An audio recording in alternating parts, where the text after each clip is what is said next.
the ACC tournament, this is how I'm describing it, okay? Because I watched the games yesterday. I was courtside for the earlier game today. It's a rock fight this year. Yeah.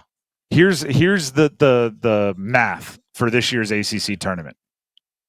Take a normal ACC tournament, right? The ones that we're used to seeing. Subtract some of the talent, subtract some of the execution, subtract a whole bunch of coaching experience, but keep the competitiveness, keep the pride, keep the want to of what we've seen in the past, right? So what that's turned into, outside of really the game we're watching right now, the UNC game against Notre Dame, it's turned into gross at times, yeah, sloppy at times, not great executed basketball games, but wildly competitive down the stretch. You saw a double overtime game last night. Saw a double overtime game, a 1-point game that was settled. Probably should have been an overtime game. The Pitt Notre Dame game. Refs decided to end that one early. Syracuse Florida State was a 4-point game. Earlier today, we watched Virginia refuse to give up. We watched Virginia refuse to turn in the towel, even when they were down, 2 and 3 possessions with under a minute to go. Isaac McNeely kept shooting. So this year's ACC tournament, I'm not expecting, beauty. I'm not expecting the beautiful game, right? Like Brazilian soccer. What I am expecting is no team to bow out, right? Because sure, like, is this year's UNC team a normal UNC team? No. Is this year's you can go on and on, right? All the way down the list. Is this year's Wake Forest team? Is this year's Bud team? No, but they still have like the DNA of those programs. So, they still are nobody's packing it in. And I thought, this is actually UNC fans will appreciate this. I thought it was funny, right? We have a here where we're doing the show. And for those of you that don't know, we are in the Spectrum Center where the ACC tournament is going on. We'll be courtside for a bunch of games. We'll be trying to grab, sound from pressers. We'll be giving you the insight back in the triangle that you don't get because we have this opportunity. Where we're doing the show, we're in the doldrums of the Spectrum Center. They have a live feed of the Jumbotron. Mm-hmm. So what they see on the Jumbotron, we're seeing here. And I was looking at it during the last commercial break, and they showed the UNC fans. Makes sense during a UNC game. Makes sense. Mixed in amongst there was an NC State fan wearing an NC State shirt. Oh, okay. And right, the jokes are there. Oh, I see. Bought the tickets too early. Bought these tickets. Week 4 of the season when you were 5-0. Yeah, I see what happened here. Bought these after the Final Four run, huh? Scheduled the flights. All right, booked the hotel. You're here. I respect him. There was, he was sitting there with an NC State sweatshirt on there.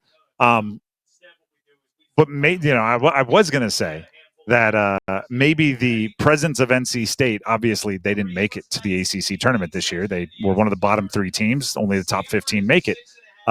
Maybe their presence is the fact that no matter how bad you were this year in the ACC, you're going to scratch and claw all the way to the end of every game because you could be a 10th seed and you could be down 12 to Louisville on Tuesday and make it to the Final Four, right? Yeah. So part of me is looking at a school like Notre Dame even, right?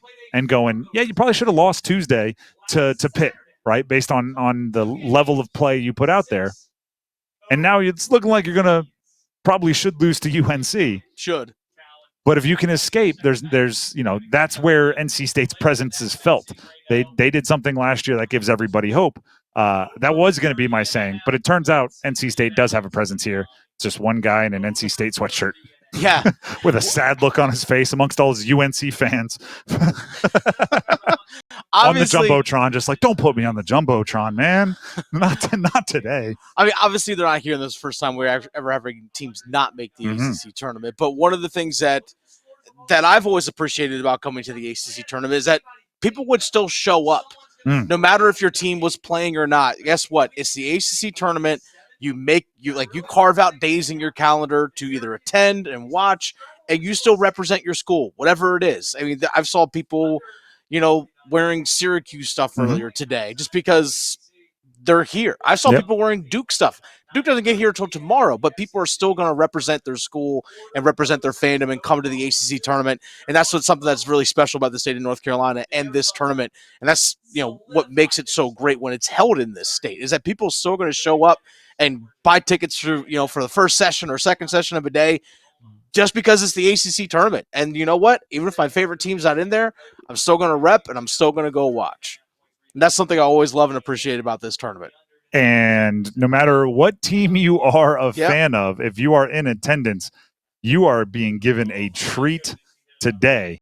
Jalen Withers just hit another 3. Golly, there you go. Jalen Withers is 6 of 7 from 3 for UNC. They are now back up. Points. They are back up 19, 53 to 34. Goodness gracious. I mean, if you're a baseball fan, this is like one of the cliches, right? Like every sport has their cliches. If you're a baseball fan, save some of these hits for tomorrow, right?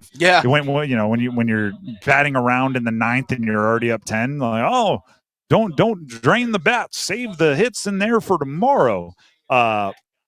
Goodness gracious, Jalen Withers, keep some of this shooting stroke for the future. I mean, he's got 6 of them, and he's only taken 7 threes.